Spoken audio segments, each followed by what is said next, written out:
Bismillahirrahmanirrahim. Assalamualaikum warahmatullahi wabarakatuh. Waalaikumsalam warahmatullahi wabarakatuh. Alhamdulillahirrahmanirrahim. Wassalatu wassalamu ala asyrafil anbiya'i wal mursalin wa ala alihi wa sahbihi ajma'in. Alhamdulillah, pagi ini kita kedatangan tamu dari Jakarta. Sudah ada di tengah-tengah kita, insyaallah.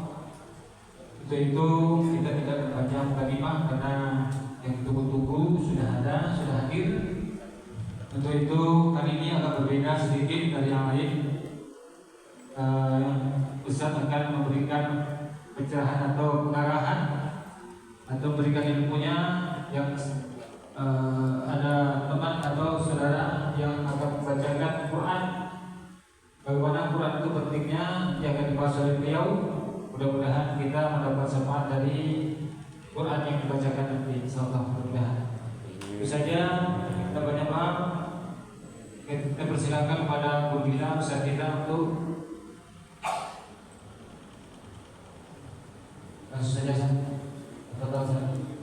Assalamualaikum warahmatullahi wabarakatuh. Waalaikumsalam warahmatullahi wabarakatuh. Assalamualaikum warahmatullahi wabarakatuh. Waalaikumsalam warahmatullahi wabarakatuh. Bapak Ibu yang dirahmati Allah, terima kasih telah memberikan kesempatan kepada saya. Sebelum kita mulai taklim subuh ini, saya mohon keridhaan kita berdua sebentar membaca ta'awudz, basmalah, sholawat Nabi dan baca kitab suratul Fatihah bersama-sama. Mari kita mulai Bapak Ibu sekalian. A'udzu billahi minasy syaithanir rajim. Bismillahirrahmanirrahim. Allahumma shalli ala sayyidina Muhammad wa ala ali sayyidina Muhammad. Bismillahirrahmanirrahim. Alhamdulillahi rabbil alamin. Arrahmanirrahim. Maliki yaumiddin. Iyyaka na'budu wa iyyaka nasta'in. Ihdinas siratal mustaqim. Siratal ladzina an'amta 'alaihim ghairil maghdubi 'alaihim waladdallin. Ya alhamdulillahirabbil alamin. Wassalatu wassalamu ala asyrofil anbiya'i wal mursalin sayyidina Maulana Muhammadin wa ala alihi wa sahbihi ajma'in. Baik, Bapak Ibu sekalian, perkenalkan saya dengan Abu Setiawan. Alhamdulillah saya dari Jakarta, Bapak Ibu semua.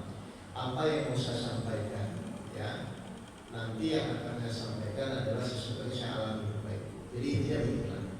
Semua yang ada di sini pasti percaya salah satu fungsi Al-Quran adalah petunjuk hidup, betul ya? Bapak ya? Petunjuk untuk apa? Petunjuk ketika kita menjalani kehidupan kita, dan dalam kehidupan kita, saya yakin Bapak Ibu tidak terlepas dari permasalahan hidup, betul? Atau saya tanya semua Bapak Ibu semua yang ada di sini, Bapak Ibu itu punya masalah atau tidak? Banyak. Oh banyak ya. Betul. Dan pertanyaan kedua Bapak Ibu percaya tidak bahwa di dalam Al-Quran itu ada cara, ada petunjuk untuk menyelesaikan masalah ini? Percaya ya? Berarti pertanyaan ketiga, Bapak Ibu tolong jawab. Berarti sebenarnya untuk menyelesaikan masalah hidup itu mudah atau sulit? Mudah, kalau baca Al-Quran. Ya, soal dulu ya. Jadi Al-Quran itu ternyata adalah solusi kehidupan, terlepas Bapak Ibu tahu atau tidak tahu. Tujuannya adalah Allah menurunkan Al-Quran agar Allah mengetahui ketika Bapak Ibu diuji nanti oleh Allah, silakan Bapak Ibu pilih mengikuti petunjuk yang ada di dalam Al-Quran atau mengikuti pemikiran atau hawa nafsu kita sendiri. Makanya di dalam Al-Fatihah Bapak Ibu semua mohon kepada Allah, pilihannya cuma dua, di jalan yang lurus atau di jalan yang sesat. Ya.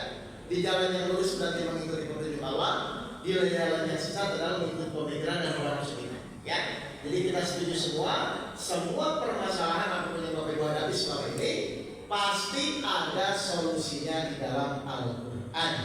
Berarti harusnya nanti ketika Bapak Ibu diuji oleh Allah mempunyai suatu permasalahan apapun, tinggal Bapak Ibu ikuti saja petunjuknya, maka insya Allah harusnya mudah terselesaikan.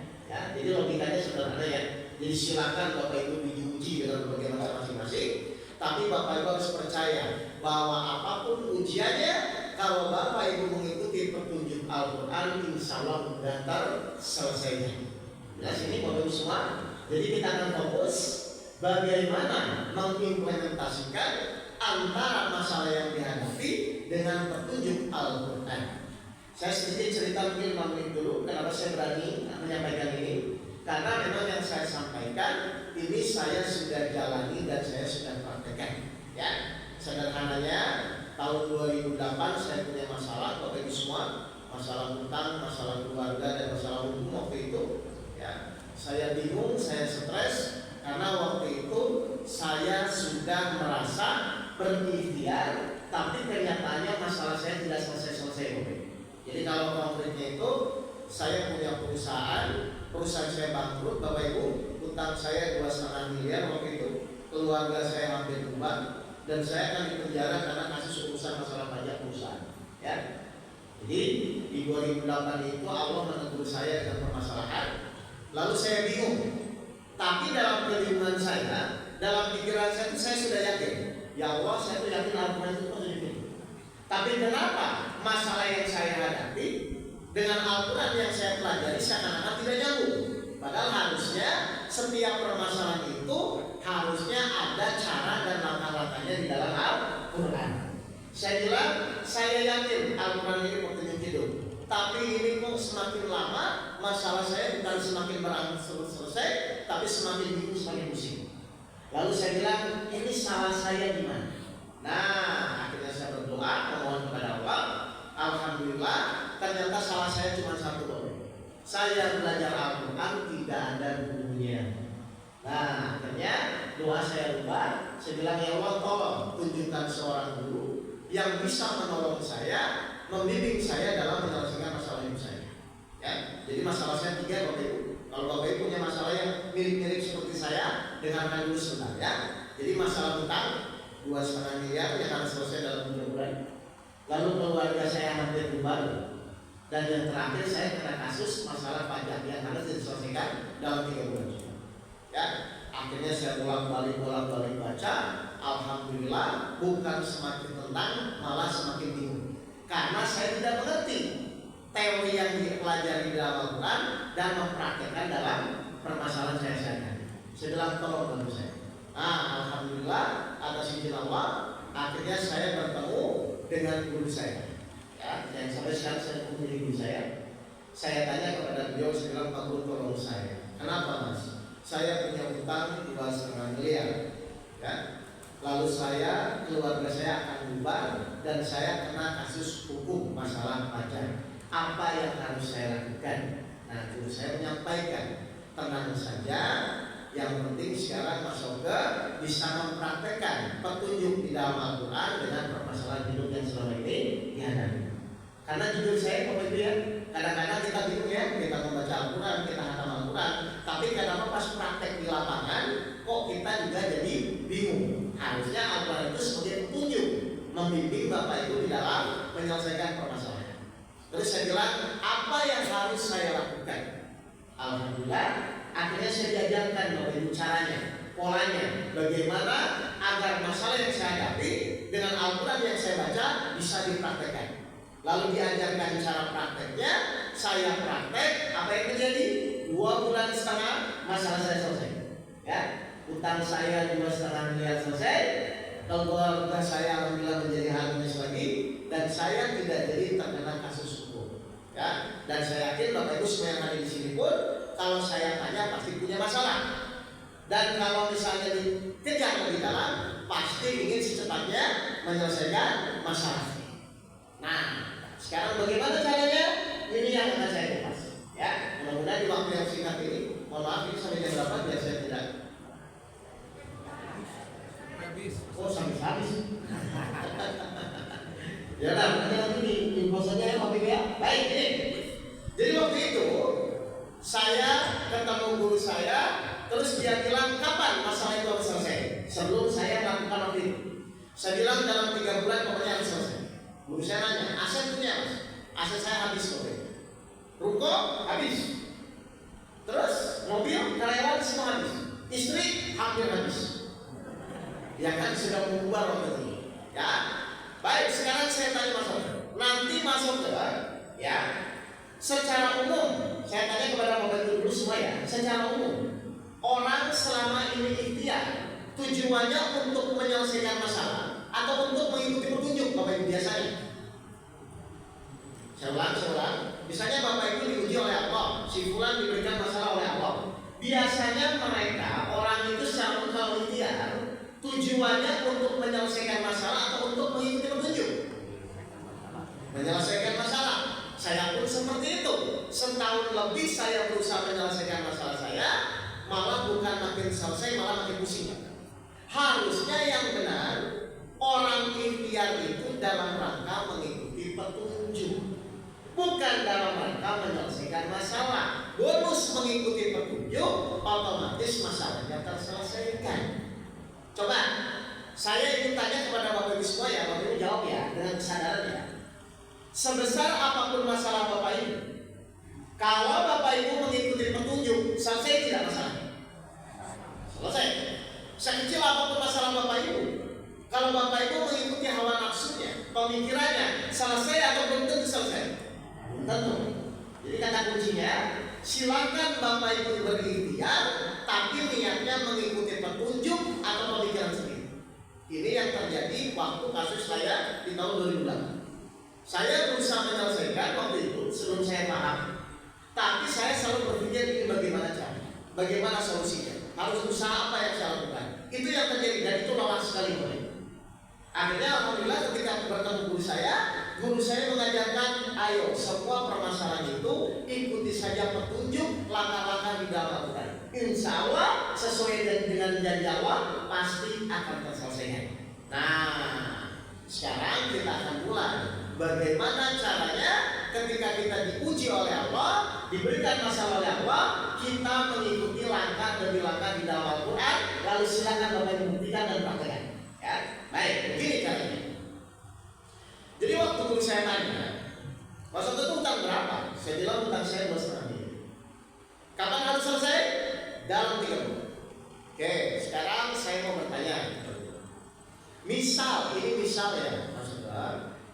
Saya utang 5 juta, kata guru saya. Lalu Mas Oto kan utang 2,5 miliar. Menurut Bapak Ibu semua, 5 juta dan 2,5 miliar lebih cepat mana yang lunasnya Bapak Ibu?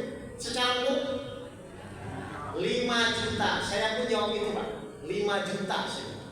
Guru saya bilang, kenapa 5 juta? Lebih kecil, lebih sedikit. Guru saya bilang salah. Saya bilang salahnya di mana? Menurut Bapak Ibu jawaban saya benar atau salah? Benar, lebih kecil Pak, 5 juta. Tapi guru saya bilang salah, makanya masalah-masalah itu nggak selesai-selesai.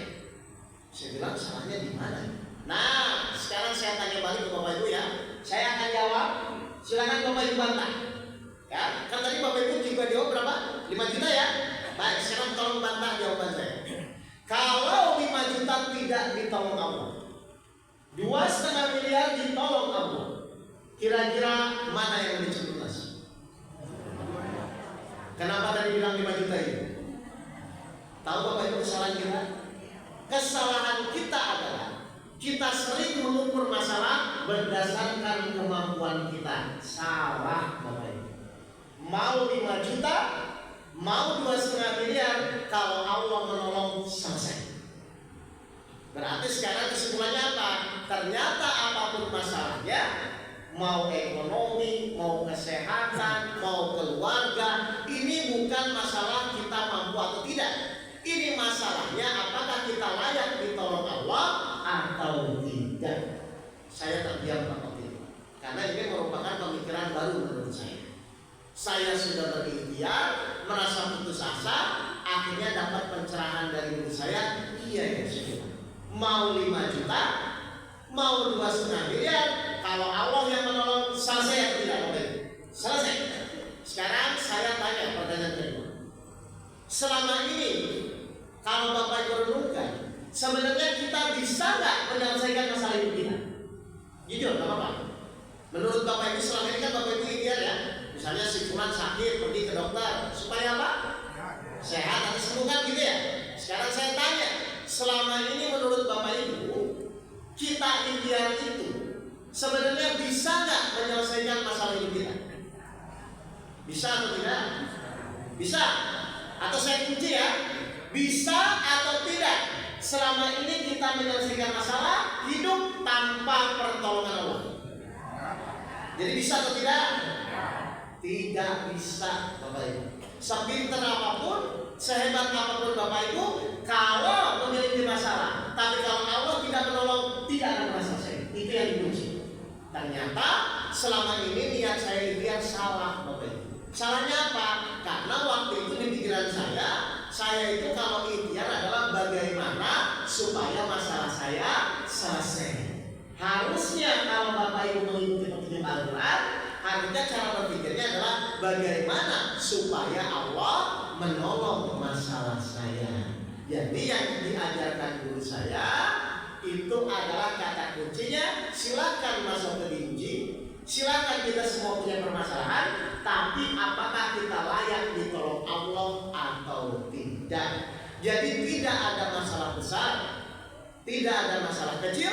Masalah besar adalah ketika Allah tidak menolong kita. Masalah kecil ketika Allah menolong kita. Jadi kata kuncinya cuma itu. Saya buktikan betul atau tidak menurut Al-Quran, hanya Allah yang bisa menolong permasalahan kita. Kita mulai tadabbur Al-Quran surat 3 ayat 160. Surat 3 Al-Imran ayat 160. Jadi di sini Bapak Ibu kata kuncinya, Bapak Ibu akan menjalani masalah itu. Yansurkumullahu fala ghaliba lakum wa in yakhzulkum faman dhalladhi yansurkum min ba'di wa 'ala Allahi falyatawakkalul mu'minun. Baik, perhatikan arti ayatnya biar Bapak Ibu benar-benar memahami kesalahan. Jika Allah menolong kamu, maka tidak ada yang dapat mengalahkan kamu. Tetapi jika Allah membiarkan kamu atau tidak memberi pertolongan, maka siapa yang dapat menolongmu setelah itu? Jelas ini Bapak Ibu. Jadi Allah berfirman surat 3 ayat 160, jika Allah menolong kita, maka tidak ada yang bisa mengalahkan kita. Tapi jika Allah tidak menolong Bapak Ibu, membiarkan, maka tidak ada satupun yang bisa menolong Bapak Ibu. Jadi mau sepintar apapun Bapak Ibu, sekaya apapun, seahli apapun Bapak Ibu, ketika Allah tidak menolong masalah kita, tetap tidak akan pernah selesai. Jadi kata kuncinya, silakan ikhtiar, tapi harus dalam rangka Allah menolong masalah kita. Silakan ikhtiar, tapi dalam rangka mengundang pertolongan Allah. Jadi saya tanya sekarang, kalau semua masalah itu Allah yang menolong, kira-kira berat atau ringan? Jadi pertanyaan saya, terus selama ini Bapak Ibu pusing-pusing itu kenapa? Halo? Bapak Ibu itu biasanya kalau dikasih masalah pusing atau tenang? Halo? Pusing atau tenang? Dari kapan Bapak Ibu seperti itu? Lagi ada masalah. Padahal Bapak Ibu tahu nggak nanti yang akan menyelesaikan masalah Allah dengan pertolongannya? Halo? Jadi saya ulang dulu. Sebenarnya yang akan menyelesaikan masalah siapa nanti Bapak Ibu? Allah. Dan terus Bapak Ibu pusingnya di mana? Pusingnya itu karena saat Bapak Ibu ikhtiar, Bapak Ibu tidak mengikuti petunjuk, tapi berpikir dengan pikirannya sendiri. Saya langsung diam waktu itu. Oh, Pak Guru, ternyata saya salahnya di sini. Bertahun-tahun saya selalu berpikir bagaimana solusinya. Bagaimana solusinya? Padahal kalau saya mengikuti petunjuk Allah dengan tadi dasarnya surat Al-Imran ayat 160, apapun yang kita ikhtiarkan berarti harus mengundang pertolongan Allah. Nah, akhirnya sekarang pertanyaan saya bilang kepada guru saya, terus apa yang harus saya lakukan supaya Allah menolong masalah saya? Saya bilang tolong ajarkan saya caranya, bagaimana prakteknya saya akan jalani. Akhirnya diajarkan caranya Bapak Ibu, saya praktekkan 2,5 bulan selesai masalah saya. Kenapa bisa selesai secepat itu? Allah menolong masalah saya. Mohon maaf, kira-kira menurut Bapak Ibu semua, Allah akan menolong itu kepada yang bersyukur atau mengeluh? Bersyukur ya. Bapak Ibu ketika punya masalah biasanya bersyukur atau mengeluh? Halo? Kira-kira menurut Bapak Ibu, Allah itu akan menolong masalah kita kepada orang yang bersyukur atau mengeluh? Kepada yang bersyukur. Kira-kira Bapak Ibu kalau dikasih masalah biasanya bersyukur atau mengeluh? Tapi ingin ditolong, tapi mengeluh. Itu awal masalah. Padahal bersyukur tetap harus menjalani, mengeluh pun harus tetap menjalani. Tapi sikap Allah akan berbeda kepada orang yang bersyukur dan kepada orang yang mengeluh. Jelas ini Bapak Ibu semua. Jadi intinya kita tidak bicara tentang masalah, tapi kita bicara selama Bapak Ibu selama ini menjalani masalah mengikuti petunjuk atau pemikiran kita sendiri. Paham ini Bapak Ibu ini? Baik, jadi sekarang kita akan fokus terus bagaimana caranya agar Allah mau menurunkan pertolongannya. Ternyata ada Bapak Ibu. Di mana ayatnya? Di surat Al-Baqarah ayat 153. Ya ayyuhallazina amanu ista'inu bis-sabri was-shalah innallaha ma'as-sabirin. Saya yakin Bapak Ibu juga tahu ayat ini ya. Wahai orang-orang yang beriman, mohonlah pertolongan kepada Allah dengan sabar dan sholat. Ini Allah menawarkan nggak Bapak Ibu? Sekali lagi saya jelaskan. Artinya, Wahai orang-orang yang beriman, mohonlah pertolongan kepada Allah dengan sabar dan sholat. ini siapa yang menawarkan Bapak Ibu? Allah menawarkan pertolongan. Logikanya, kalau Allah menawarkan, harusnya ditolong nggak Bapak Ibu? Harus. Terus kenapa sekarang Bapak Ibu punya masalah, kadang-kadang belum ditolong? Nah, ternyata ada syarat kita di dalam supaya kita bisa ditolong Allah. Kan di sini ayatnya, wahai orang-orang yang beriman, ya mohonlah pertolongan kepada Allah dengan sabar dan sholat. Berarti yang menawarkan pertolongan siapa ini? Allah. Harusnya kalau Allah menawarkan, Bapak Ibu minta tolong, harusnya ditolong nggak? Harusnya ditolong. Contoh. Misalnya saya bilang kepada Bapak Ibu semua, Bapak Ibu nanti kalau punya masalah, ngomong ke saya, nanti saya tolong. Nah, terus Bapak Ibu punya masalah, terus Bapak Ibu datang ke saya pasti nolong nggak? Kenapa? Karena saya menawarkan. Sekarang Allah menawarkan kepada kita, ayo minta tolong kepada kita. Berarti logikanya harusnya ketika Bapak Ibu punya masalah akan ditolong atau tidak akan ditolong? Harusnya akan ditolong. Terus kenapa tidak ditolong? Ternyata memang ada syaratnya. Apa syaratnya Bapak Ibu? Oke, dibaca lagi Pak. Wahai orang-orang yang beriman. Yang pertama apa Bapak Ibu? Beriman. Jelas ya? Ini kata kuncinya. Terus yang kedua? Mohonlah pertolongan kepada Allah dengan sabar dan sholat. Yang kedua apa? Sabar. Yang ketiga? Sholat.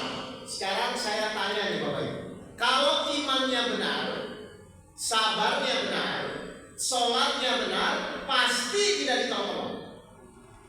Kalau imannya benar menurut Allah, sabarnya benar menurut Allah, sholatnya benar menurut Allah, pasti ditolong atau tidak? Kenapa pasti ditolong? Allah Maha menepati janji. Berarti kalau sekarang belum ditolong-tolong, iman, sabar, sholatnya yang belum benar atau ayatnya yang salah? Iman, sabar, sholat kita mungkin yang belum benar. Nah saya ditanya Pak oleh ibu saya, Mas Abdul sudah beriman? Insya Allah Pak Guru. Saya bilang dari kecil saya sudah yakin sama Allah, saya sudah dewasa. Bagus. Sudah sabar? Kalau nggak sabar saya bunuh diri Pak dengan masalah yang saya hadapi. Sudah sholat? Apalagi sholat saya bilang tahajud 11, duha 12, rawatib 11, rawatib 10. Saya jalani semua Bapak Ibu. Apa ya? Terakhir pertanyaan ibu saya, sudah ditolong? Belum. Berarti iman, sabar, sholat saya belum benar atau ayat yang salah? Kira-kira mana? Pasti iman, sabar, sholat saya yang belum benar. Akhirnya guru saya mengajarkan bagaimana cara beriman dengan benar, bagaimana bagaimana cara sabar dengan benar, bagaimana cara sholat dengan benar, saya tetap ikhtiar 2,5 bulan ditolak. Sekarang saya tanya kepada Bapak Ibu semua ya, Bapak Ibu sudah beriman? Sudah ya? Menurut perasaan atau menurut Al-Quran?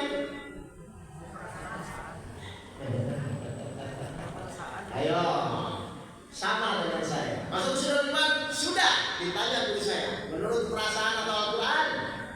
Baik, kita lihat sekarang. Cirinya orang beriman menurut Al-Quran, bukan perasaan. Surat 5 ayat 69. Ya. Jadi semua ada standarnya, semua ada tolak ukurnya. Ya. Surat 5 Al-Maidah ayat 69. Cirinya orang beriman.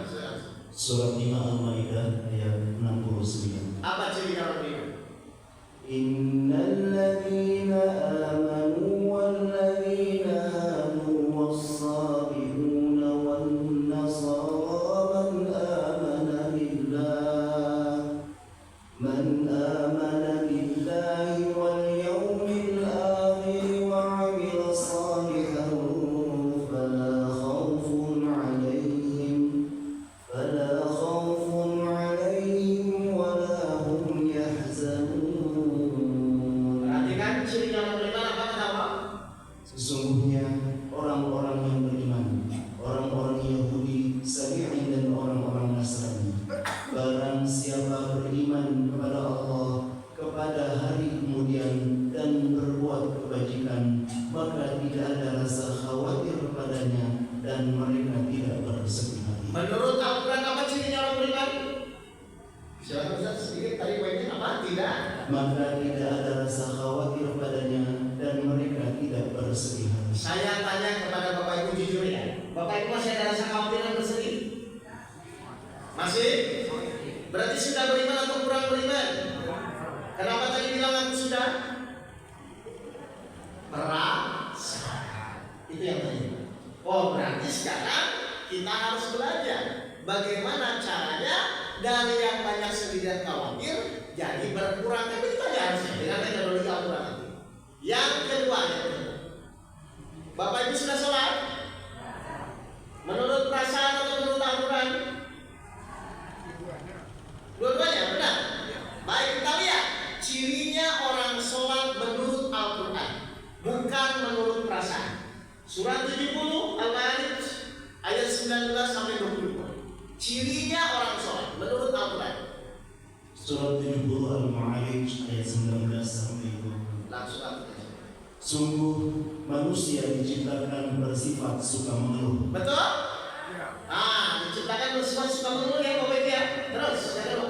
Apabila dia ditimpa kesusahan, dia berkeluh kesah. Terus, Dan apabila mendapat kebaikan harta, dia jadi kikir. berkeluh kesah kikir, tapi ada golongan yang tidak mengeluh. Golongan apa itu? Ayat 22-nya. Kecuali orang-orang yang melaksanakan sholat. Jadi orang sholat itu mengeluh nggak menurut Al-Quran?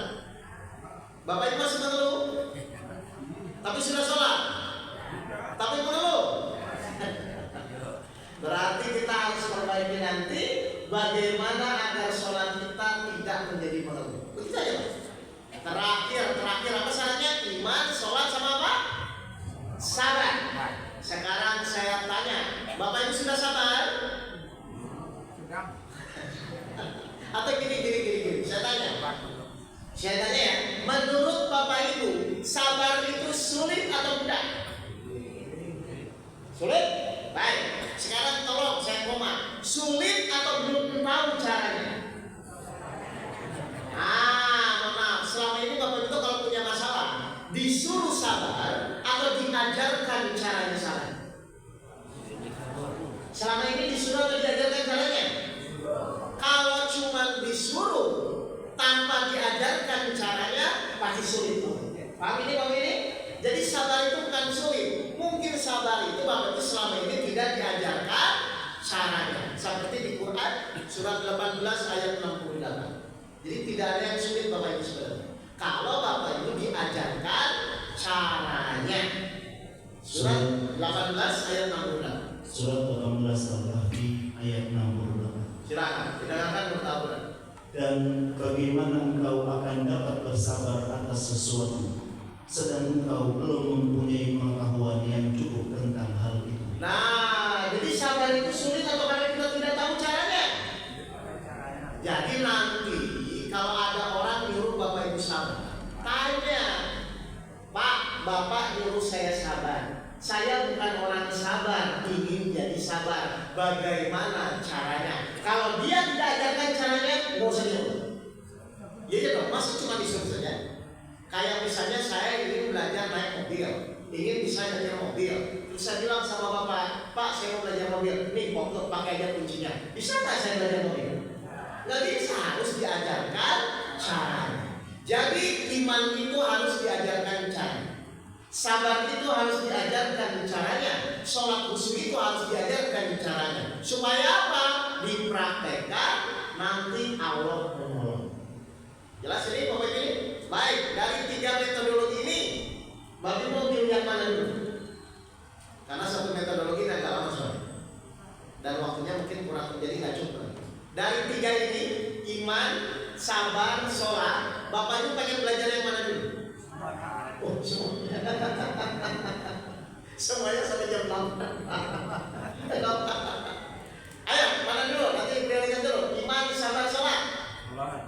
Sholat? Sholat dulu ya. Baik. Nanti kalau masih ada waktu saya masuk sabar ya. Baik, sekarang. Tadi saya bilang cirinya orang sholat apa Bapak Ibu cirinya? Tidak mengeluh. Padahal kenyataannya selama ini kita sholat tapi tetap kadang-kadang muncul mengeluh kan? Ini tolak ukur ya. Sekarang saya tanya, sholat yang benar itu, sholat yang benar itu tuh hanya menggugurkan kewajiban atau sebagai penolong Bapak. Jadi selain menggugurkan kewajiban, harusnya sholat yang benar itu harus menjadi penolong. Loh, Ustadz saya sudah sholat, tapi kok sekarang masalah saya belum selesai-selesai. Berarti ayo kita perbaiki. Jangan-jangan selama ini Bapak Ibu sholat tapi hanya menggugurkan kewajiban. Padahal sholat yang benar itu selain menggugurkan kewajiban, dia pun harusnya menjadi penolong Bapak Ibu. Terus bagaimana sholat supaya ditolong Allah? Al-Baqarah ayat 45. Silakan. Surat 2 Al-Baqarah ayat 45. Bapak Ibu sholat tapi hasil akhirnya harus ditolong Allah dengan sholat yang Bapak Ibu jalani. Silakan. Dan mohonlah pertolongan kepada Allah dengan sabar dan sholat. Baik, sholat seperti apa? Dan sholat itu sungguh berat kecuali bagi orang-orang yang khusyuk. Jadi sholatnya harus apa Bapak Ibu? Baik, sholat khusyuk itu mudah atau sulit? Sulit atau tidak tahu caranya?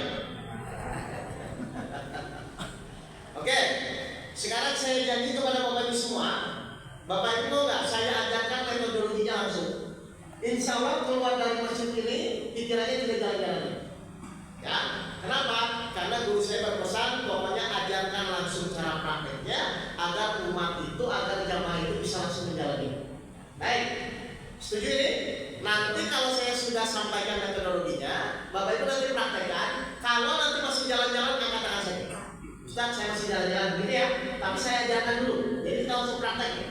Kita buktikan sholat khusyuk itu mudah atau sulit. Kalau masih sulit, nanti angkat tangan. Ya, baik. Sekarang kita akan mulai.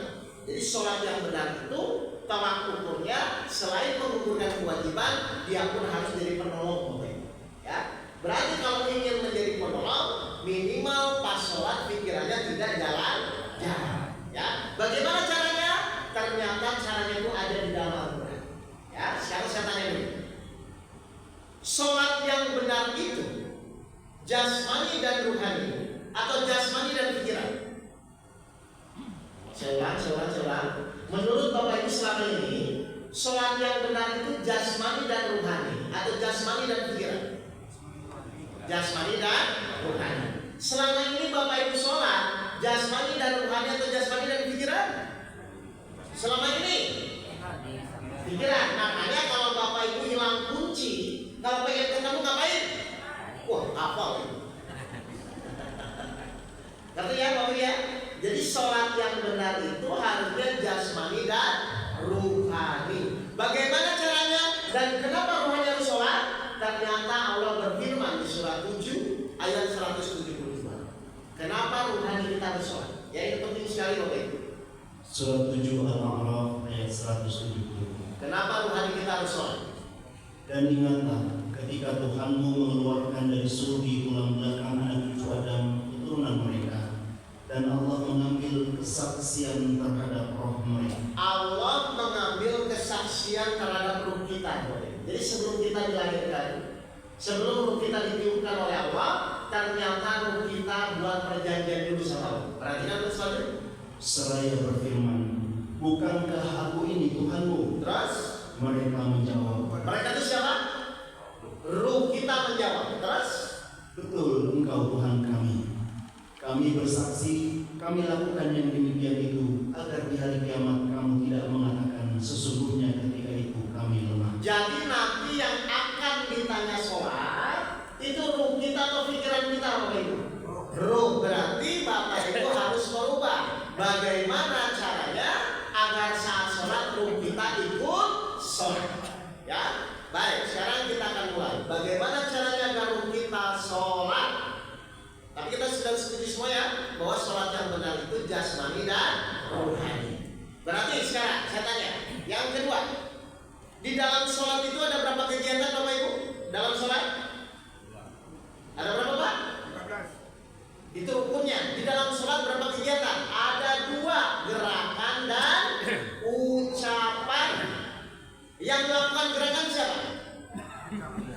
Jasmani. Yang melakukan ucapan?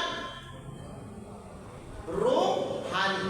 Jadi ruh mengucapkan, jasmani melakukan gerakan. Kenapa ruh harus mengucapkan? Karena dia sudah kenal Allah sebelum kita lahir. Ya, jadi nanti tolong sholat itu mengeluarkan ruh. Bagaimana caranya? Surat 17 ayat 110. Silakan. Surat 17 Al-Isra ayat 110. Bagaimana caranya agar ruh kita sholat? Katakanlah Muhammad, serulah Allah atau serulah Ar-Rahman dengan nama yang mana saja kamu dapat menyeru. Terus? Karena dia mempunyai nama-nama yang terbaik, Asmaul Husna. Oke, perhatikan Bapak Ibu agar ruh Bapak Ibu sholat apa yang harus dilakukan? Dan janganlah engkau mengeraskan suaramu dalam sholat. Janganlah engkau mengeraskan suaramu dalam sholatmu. Dan janganlah pula merendahkan. Tapi juga jangan terlalu pelan.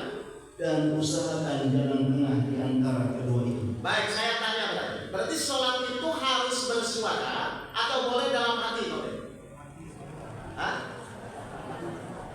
Janganlah engkau mengeraskan suaramu dalam sholatmu. Jangan pula merendahkannya. Ambillah jalan tengah di antara keduanya itu. Berarti sholat itu harus bersuara atau boleh dalam hati? Harus bersuara. Cuma tidak boleh terlalu keras, tidak boleh terlalu pelan, cukup terdengar di telinga masing-masing. Jadi Bapak Ibu tolong sholat itu tidak boleh dalam hati. Kenapa? Karena ruh kita akan menyampaikan bacaan sholat. Jelas ini Bapak ini? Ruh akan menyampaikan bacaan sholat supaya apa? Terdengar di telinga kita. Paham ini Bapak ini? Sekeras apa suaranya? Pokoknya tidak terlalu keras, tidak terlalu pelan, yang penting cukup terdengar di telinga masing-masing Bapak Ibu ya. Baik. Terus membacanya bagaimana? Tumanina atau tergesa-gesa? Tumanina. Kalau tergesa-gesa, nafsunya yang sholat. Kalau tumanina, insya Allah ruhnya yang sholat. 17 ayat 106. Surat 17 Al-Isra ayat 106. Nanti kita praktekkan semua. Benar nggak? Nanti Bapak Ibu bicara tidak jalan-jalan ya setelah kita kasih teori. Dan Al-Quran kami turunkan berangsur-angsur agar engkau Muhammad membacakannya kepada manusia perlahan-lahan. Jadi sholat itu bacanya harus tumanina atau tergesa-gesa? Wajib tumanina. Baik, sekarang yang terakhir. Baik, kita praktek ya. Kami perhatikan. Saya mau praktekkan. Nanti Bapak Ibu buktikan semua ya. Kalau misalnya nanti masih ada jalan-jalan, kasih tahu saya. Jadi kita mau praktek ini sholat usul ya. Ruhnya ini akan menyampaikan bacaan. Betul? Berarti kalau ruh ingin menyampaikan bacaan, dia nyuruh siapa? Kalau ruh kita mau menyampaikan bacaan sholat, dia nyuruh siapa? Saya Pak. Kalau ruh kita mau menyampaikan bacaan, ruh kita ini, berarti dia mau menyampaikan bacaan, dia nyuruh siapa? Mulut. Ruh lalu mulut menyampaikan bacaan. Tahunya dia sudah menyampaikan bagaimana tahunya? Terdengar di telinga. Jadi fungsi telinga apa Bapak Ibu? Mendengarkan apa? Bacaan dari siapa? Dari ruh. Seolah dari ruh ya. Ruh menyampaikan lewat mulut, dan tolong telinga Bapak Ibu fokus mendengar. Seolah ruh menyampaikan lewat mulut, dan tolong telinganya fokus mendengarkan. Ya, kalimat per kalimat atau ayat per ayat Bapak Ibu. Kalau ayat per ayat itu begini berarti Bismillahirrahmanirrahim. Kalau kalimat per kalimat Bismillah. Tenang saja. Bismillahirrahmanirrahim. Jadi Bapak Ibu telinganya tolong fokus saja dulu mendengarkan bacaannya. Ngerti ya Bapak Ibu ya? Nggak usah dulu mikirin artinya ya, nggak usah ya. Pokoknya telinganya fokus mendengarkan bacaannya masing-masing. Bisa ya? Terakhir. Mata boleh merem nggak? Atau harus melihat tempat sujud? Baik, perhatikan. Saya mau praktek, nanti Bapak Ibu ketikkan ya. Mata saya akan melihat tempat sujud, ruh saya akan menyampaikan bacaan, dan telinga saya akan fokus mendengarkan bacaan saya, kalimat per kalimat. Perhatikan dulu ya Bapak Ibu, cukup terdengar di telinga masing-masing. Saya melihat titik sujud, saya perhatikan. Bismillahirrahmanirrahim. Gitu ya, bisa ya? Baik. Ayo, sekarang kita mulai, kita buktikan. Bapak Ibu ikuti ya, apa saya ya. Hitungan ketiga baca, tapi satu ayat aja dulu Pak. Satu ayat, tolong telinganya fokus mendengarkan bacaan masing-masing. Telinganya fokus ya. Bacanya terserah Bapak Ibu masing-masing, yang penting terdengar di telinga masing-masing. Dan dengarkan kalimat per kalimat, nggak usah mikirin artinya. Baik saya, matanya melihat titik sujud. Nah ini ada titik sujud ya. Siap. Ikuti apa saya yang ketiga, baru disampaikan. Siap ya. 1, 2, 3. Silakan sampaikan. Telinga fokus mendengarkan bacaan masing-masing. Silakan sampaikan. Satu ayat saja. Jalan-jalan kan? Saya mau tanya, mau jalan-jalan kan? Coba yang kedua. Ini berarti ya. Alhamdulillah Hirobbil Alamin. Telinganya fokus mendengarkan bacaannya. Siap, yang kedua. Siap. 1, 2, 3. Silakan sampaikan. Satu ayat lagi. Silakan. Jalan-jalan ya. Nah, bisa ya? Oke, coba. Yang ketiga saya minta mohon ya. Saya minta kita baca surat Al-Ikhlas ya. Tapi tenang ya, sama yang Al-Ikhlas ya. Tapi Bapak Ibu dengarkan telinganya masing-masing ya. Gitu ya, fokus ya. Baik, 4 ayat ya. Tenang, jangan tergesa-gesa. Telinga fokus mendengarkan bacaan masing-masing. Siap ya? Hitungan ketiga kita mulai. Siap. Tenang. Mata melihat tempat sujud. Kita mulai. 1, 2, 3. Silakan sampaikan. Telinga fokus mendengarkan bacaan masing-masing. Al-Ikhlas.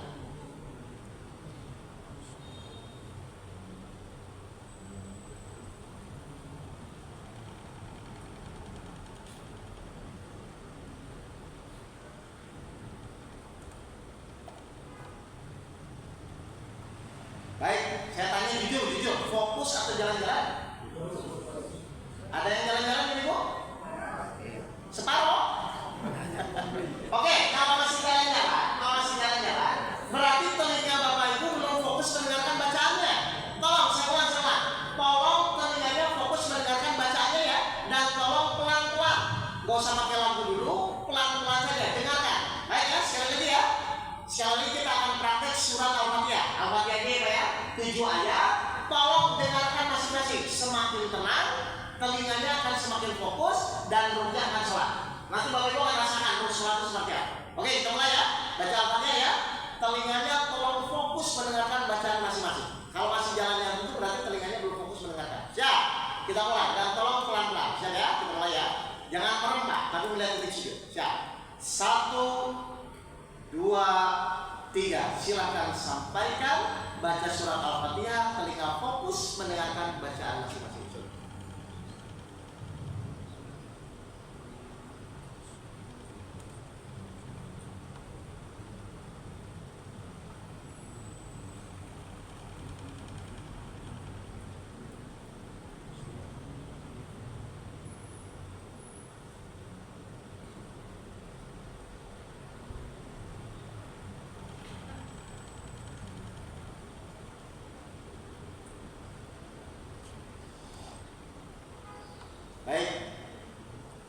Kalau Bapak Ibu benar-benar melakukan, biasanya akan muncul hati itu kering, ya, padahal nggak disengaja, atau malah mungkin meneteskan air mata. Ada yang begitu?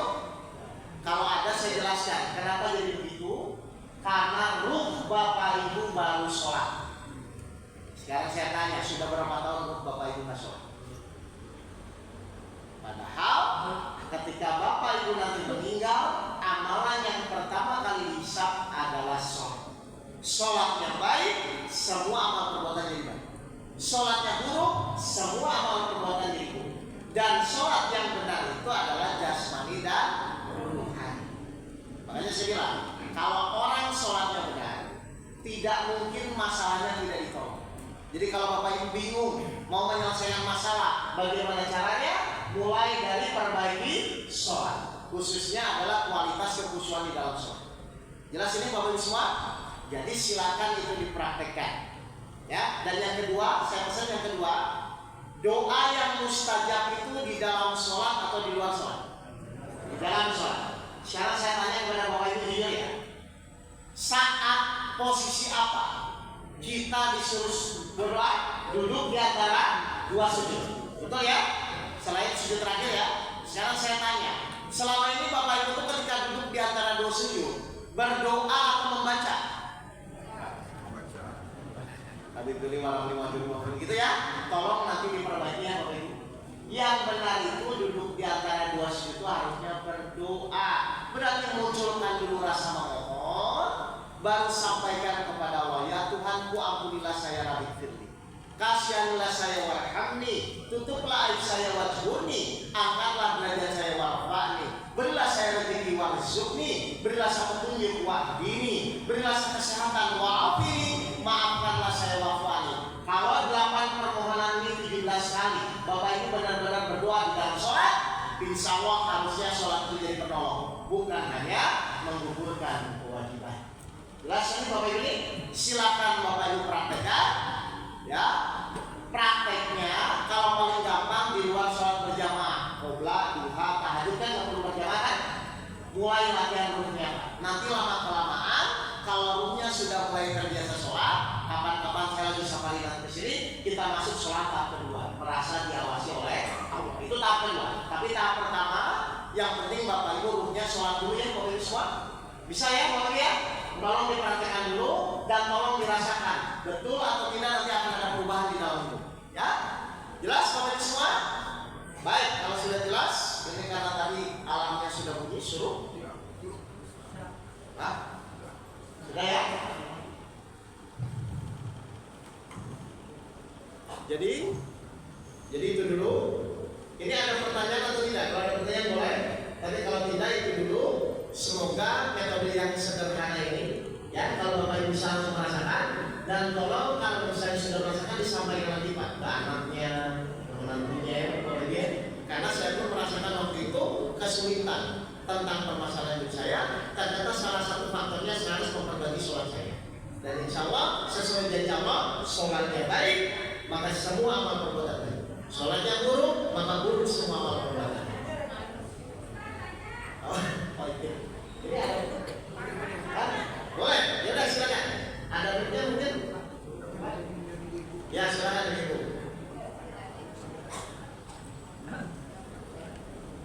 Saya besok habis.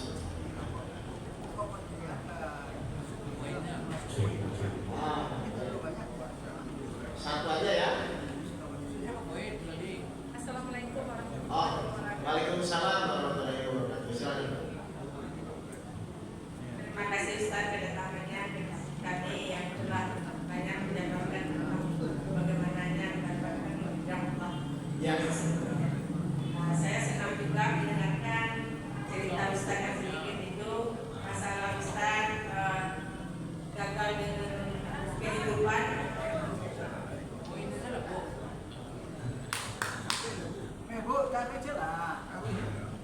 Gagal dengan kehidupan tapi hidayah kembali datang. Sebenarnya kami bersama juga dengan Ustaz masalahnya. Cuma Ustaz saya sambil juga dengan Ustaz dalam jangka 2,5 bulan doa Ustaz langsung dijawab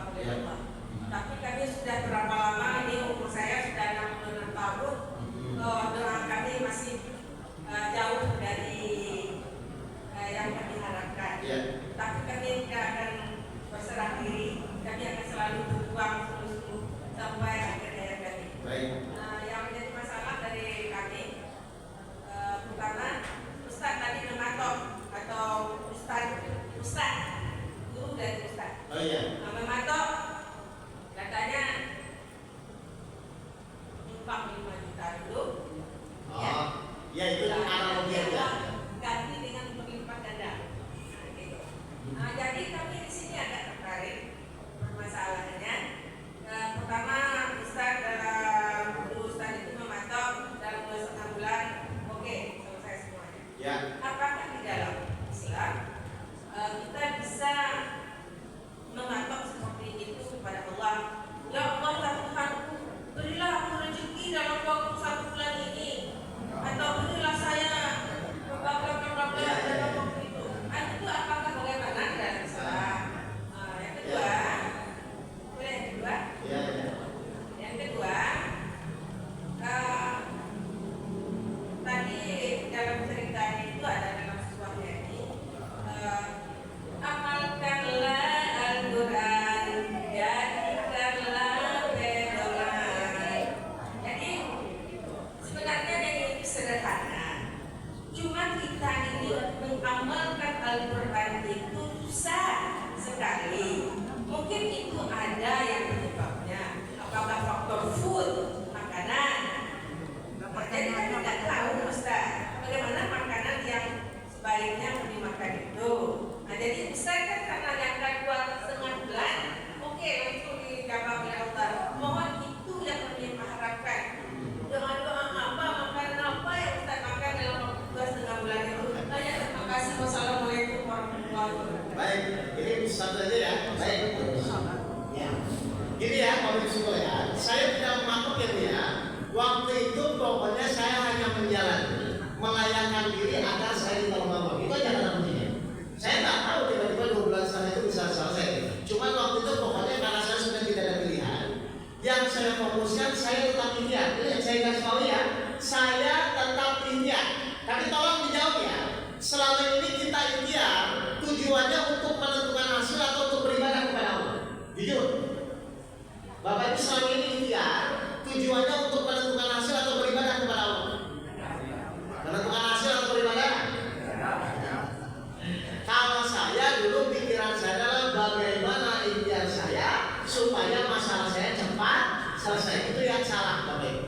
Karena selesai tidak selesai itu kembali kepada Allah. Berarti tugas kita ikhtiar itu beribadah. Artinya harus istiqomah terus setia. Jangan sampai putus asa dari makna Allah. Tapi iman sabar sholat saya tingkatkan sesuai yang diajarkan guru saya. Jadi ikhtiarnya tetap, tapi iman sabar sholat saya tingkatkan. Saya mau nanya nih Bapak Ibu, sebesar apapun masalah Bapak Ibu kalau sudah sabar jadi masalah? Sebesar apapun masalah Bapak Ibu kalau Bapak Ibu sabar jadi masalah? Berarti yang jadi masalah itu masalahnya itu karena nggak sabar. Karena nggak sabar kan? Berarti salah siapa? Salah sendiri karena nggak sabar. Karena salah satu syarat Allah menolong yaitu kesabaran. Jelas nih Bapak Ibu? Yang kedua, doa apa yang bisa dikabulkan oleh Allah? Tadi saya tanya, kenapa Allah itu sabar? Innallaha ma'as-sabirin. Allah bersama orang-orang yang sabar. Kalau Bapak Ibu bersama Allah, kira-kira doanya dikabulkan atau tidak? Nah, nanti Bapak Ibu harus belajar bagaimana caranya sabar yang benar agar bersama Allah. Karena waktunya sudah selesai, sudah habis Bapak Ibu, saya juga gak enak. Terima kasih, sampai bertemu lagi. Kalau Bapak Ibu penasaran nanti buka saja di YouTube saya banyak kan. Silakan Bapak Ibu ketik di YouTube-nya ada OKEU, Oke Setiawan. Nanti Bapak Ibu lihat metodologinya ya. Terima kasih, mohon maaf Bapak Ibu sekalian. Dimaafkan ini. Baik, sama-sama. Bapak Ibu. Bersedia nanti untuk di apa? Oh ya, insya Allah nanti dengan Ustaz Zid ya. Baik, insya Allah nanti saya hadir lagi. Bapak ini tanya aja, Ustaz kemarin baru sholat tahap pertama, sholat tahap kedua gimana? Sabar bagaimana? Iman bagaimana? Apa Pak? Nanti kita kajian lanjutan. Terima kasih. Wabillahi taufiq. Assalamualaikum warahmatullahi wabarakatuh. Waalaikumsalam warahmatullahi wabarakatuh.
Alhamdulillahirrabbilalamin. Assalamualaikum warahmatullahi wabarakatuh.